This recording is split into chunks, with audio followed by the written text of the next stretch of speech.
Bonjour à tous, donc aujourd'hui on va semer les quelques graines de céréales, des céréales anciennes que l'on a et dont on souhaite reproduire la semence. Donc on va les mettre par ici, dans ce petit coin là. On va pas mettre tout ce qu'on a, parce qu'en général de toute façon les semences anciennes on en a une poignée, histoire de, voilà, d'avoir la variété, et puis après il faut les multiplier. Donc là on va pas mettre tous nos œufs dans le même panier, on va semer 6 variétés différentes. Et on va semer une cinquantaine de graines à chaque fois. Comme ça, s'il y a un souci, une erreur, ou les limaces sont trop voraces, on aura toujours moyen de refaire une culture ensuite. Toujours faire ça parce qu'on a eu des soucis par exemple avec le seigle vivace l'année dernière. Le seigle vivace, on a voulu en mettre 2 mètres carrés, ça n'a pas fonctionné, donc heureusement qu'on avait plus de graines. Donc toujours être prudent là-dessus. Donc là on va semer 6 variétés différentes. Ici, là. Donc j'avais commencé à nettoyer un petit peu le terrain, il y a des adventices qui repartent. Donc on remet un petit coup de ces griffes là, ces griffes rotatives là, qui font un très bon boulot.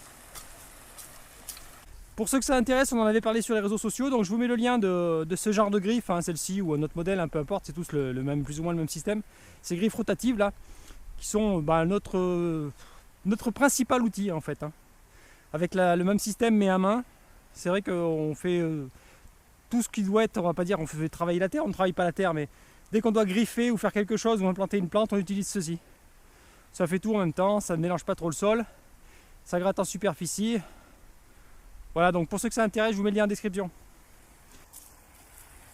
Voilà, donc ce sera du blé d'hiver. Donc tout l'hiver, il va s'implanter là. Donc on va faire 6 portions de terrain.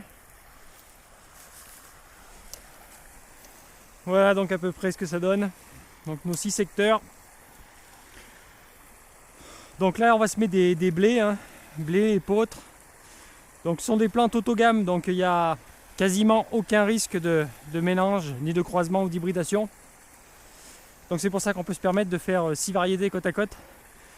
Donc le but ici c'est clairement de reproduire de la semence, pour en avoir de plus en plus, pour semer des parcelles plus conséquentes.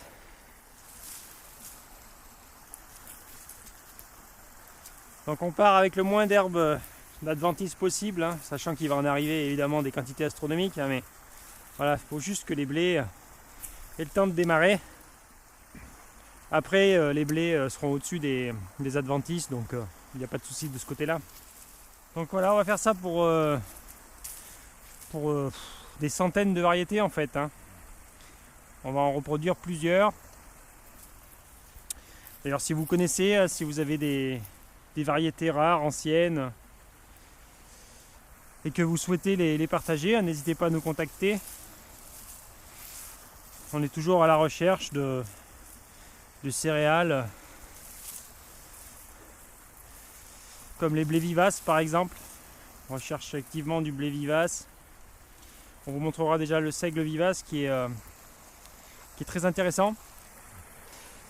On a pour projet de faire quelques hybridations aussi, quelques créations variétales à partir de ces poules génétiques qui sont très intéressants, pour faire des céréales vivaces en fait, qu'on ne planterait qu'une fois dans sa vie. Ça fait partie des projets qu'on a ici. Donc c'est pour ça qu'on va tester toutes ces céréales et voir celles qui se développent le mieux, et tester des farines, les différentes façons de les utiliser pour faire notre choix, pour ensuite faire des pains aux céréales anciennes. Voilà, donc généralement quand on part d'une race ancienne, qu'on arrive à retrouver certaines variétés presque perdues et disparues, voilà à quoi ça ressemble. On en a une petite poignée. Donc là on en a gardé à peu près autant, même voire un petit peu plus de côté au cas où il y a un souci. Pour la crainte numéro 1, c'est les limaces, clairement. Il suffit que les limaces arrivent là-dedans, dès que le blé sort, il n'y en a plus rien. Donc on se garde quand même une marge de sécurité en ne mettant pas tous ses œufs dans le même panier.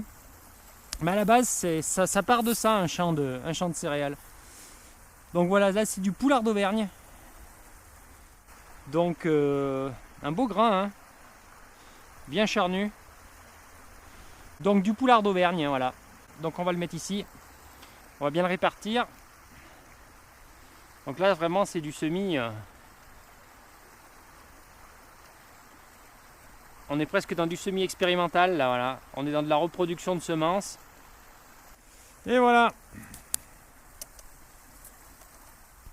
Voilà notre poulard d'Auvergne qui est semé, prêt à passer l'hiver. Donc ensuite, qu'est-ce qu'on va planter? Eh bien on va planter de l'épeautre blond ou épeautre doré, il s'appelle également. Donc voilà ce que ça donne. Donc de l'épeautre doré ou épeautre blond. Un petit peu moins charnu que le poulard d'Auvergne.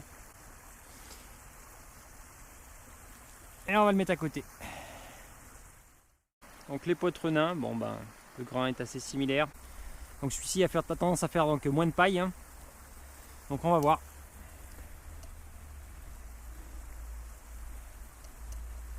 Comme ça ils seront côte à côte, les deux épeautres, on pourra les comparer.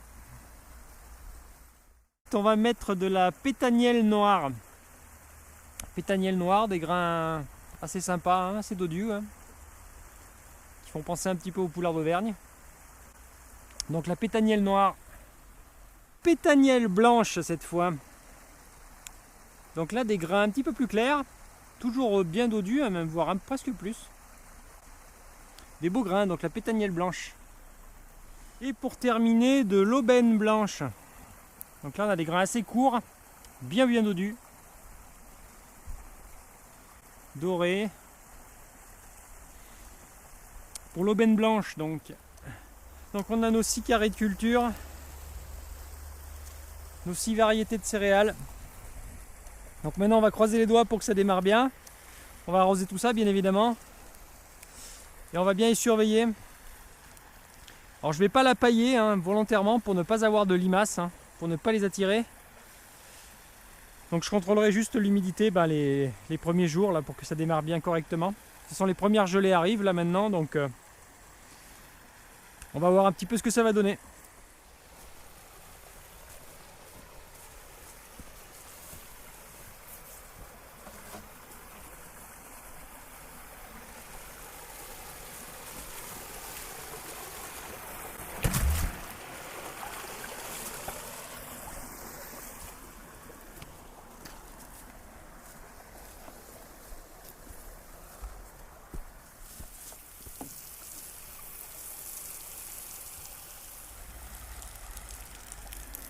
Donc maintenant il n'y a plus qu'à laisser faire la nature et puis on va voir ce que ça va donner.